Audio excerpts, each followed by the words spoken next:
அந்த கதை இப்ப உள்ள சந்ததிங்க கேட்க வேணும்.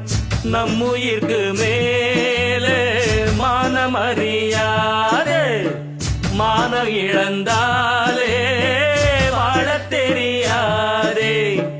பெருசெல்லாம் சொன்னாங்க, சொன்னபடி நின்னாங்க, குணத்தால் மனத்தால்